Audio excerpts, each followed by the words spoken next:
Today's show is sponsored by the multiorgasmicmama.com. If lack of confidence, low libido, or guilt and shame around your sexuality are the cause of your bedroom woes, the hot wild sex you never have anymore, or the transition into motherhood that sucked your libido dry, let me help you get your mojo and magnetic feminine spark back. Magic, miracles, total self-love, and multi-orgasmic bliss included. See you at themultiorgasmicmama.com. Hey, hot mamas. Before we dive into today's topic, I just want to inform you about a super amazing opportunity. I have just launched our Sensually Embodied Woman giveaway that's going on from June 9th through June 24th, 2020. So if you want a chance to win a $3,000 value scholarship to my Sensually Embodied Woman program, then this is for you. It's a promotion that several partners and I are running to reward our amazing community and my amazing listeners, you, who help share my work with the world and our work with the world. And for entering the giveaway, you'll have a chance to win some luscious and sexy prizes, such as a $3,000 value scholarship in the August round of my Sensually Embodied Woman program and $800 worth of prizes from our amazing partners, which include things like pussy and cock massage course bundles, a Sensually Embodied Woman book bundle from me, a $50 Victoria's Secret e-gift card, a professional online dating profile write-up, a renew and recharge virtual retreat, and an energy healing session and tutorial to learn how to hold your power. You can enter the giveaway at giveaway.tillystorm.com. So Tilly Storm is spelled TILLYSTORM.com. And all you got to do is share with your friends, complete actions. You're going to get rewards. If you complete enough actions, you're going to get a 20% off coupon for Jade Eggs and my Jade Egg Starter Guide for free when you redeem that coupon in my Jade Egg shop. So all you got to do is head to giveaway.tillystorm.com to find out what all the rewards are, how to unlock them. And now I will get on to today's topic. How to go from what's wrong with my body to reverently adoring it. Love this one because for many of you, I know that struggling with your body, learning to love your body, is a really challenging thing.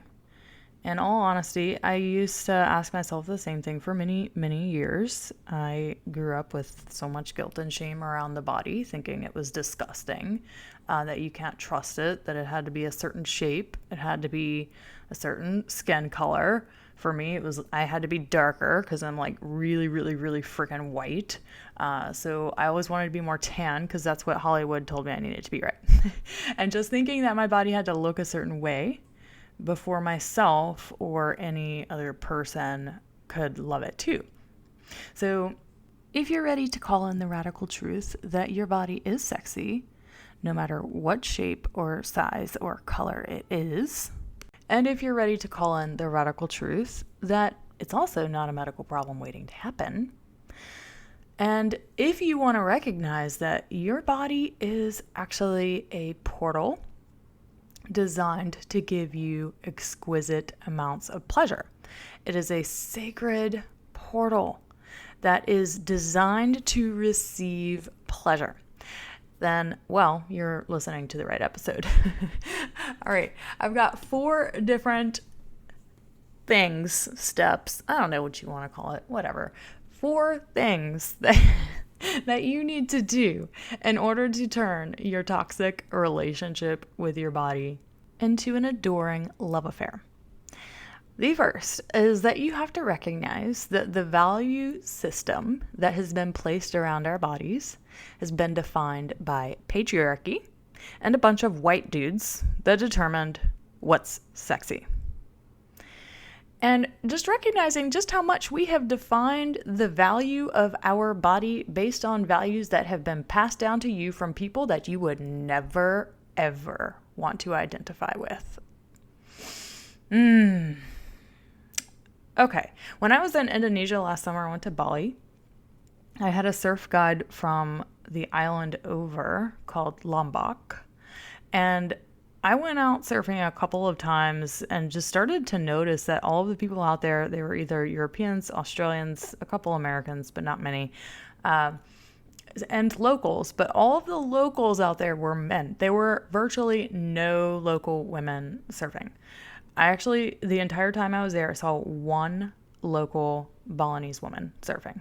One. The entire month that I was there. So I asked my surf guide, why, like, do women just not, like, Balinese women just not like to surf? And he said that no, they don't, because they don't want to be dark, that they value white skin, that they didn't want to go outside and become darker, because then they would be like super, super, super black.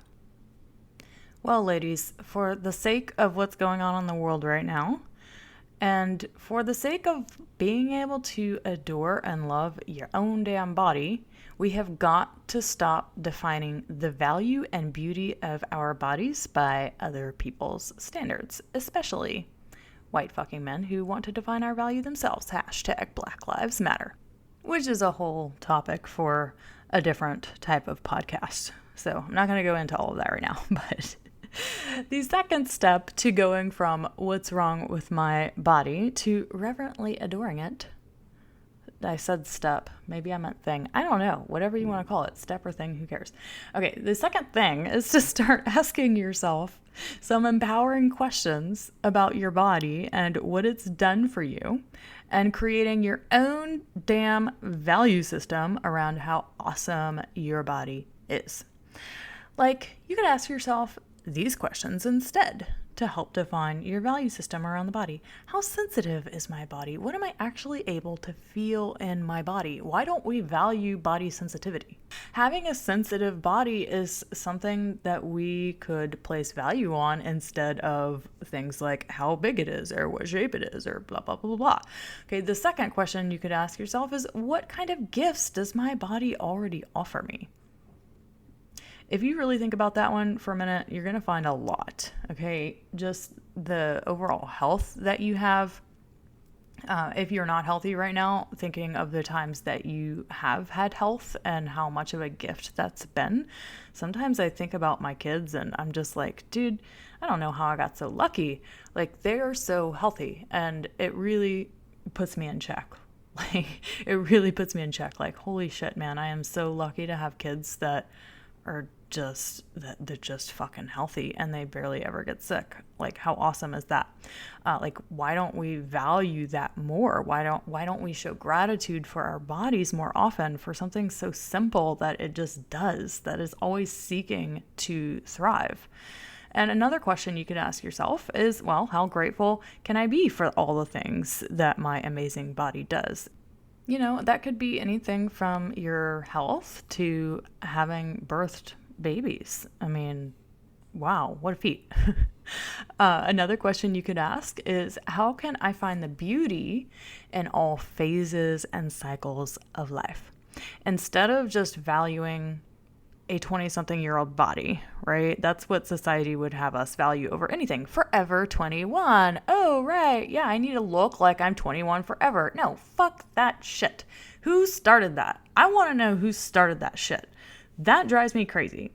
And I am totally guilty of shopping at that store at the same time. Okay, gonna be honest here. But really, why do we place value on a 20-something-year-old body versus a 70-year-old body? Like, who started that? Who started that? I don't even know.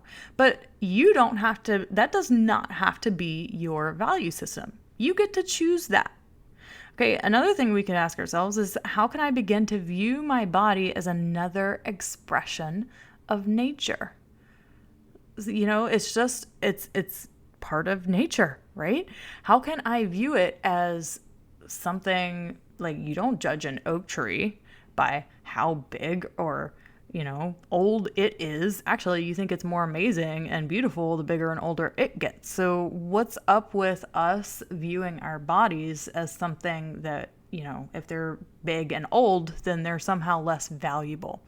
So posing these questions will help you to recognize that the value system that has been passed down to you is a bunch of bullshit, and you also have the power to change and to define your own value system.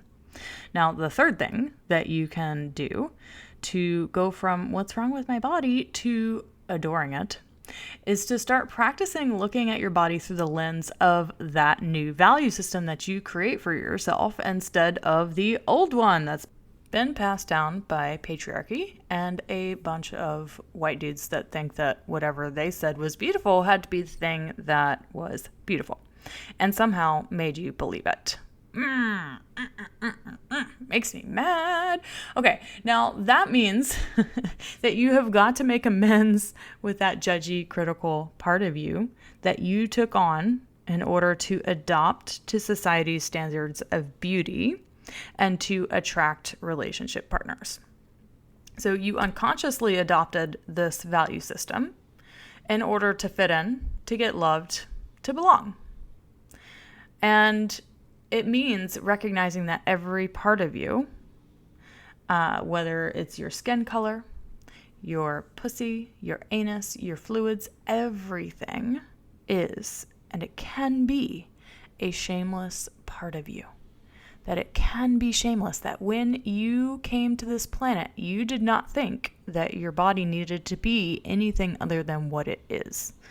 That your body was not gross, it wasn't disgusting or inconvenient, or it wasn't enough, it wasn't skinny enough or dark or light enough, that everything you learned about the body that's not in alignment with the truth that your body is sacred no matter what your skin color is, no matter what shape or size it is, that anything that's not in alignment with that is just conditioning from the powers that have been in place for so long. And that the conditioning and the divide between the truth of your body and what you were taught about it, it can be changed. I'm not going to lie, that's not an easy feat to accomplish, to separate the conditioning from your own truth and get an embodied sense of that truth. To learn to love something that you were taught to be ashamed of, or you were taught that wasn't good enough. It takes time. It takes time. It can take weeks, it can take months, it can even take years to unwind such deep conditioning around bodies. But it is totally doable, and it can be done.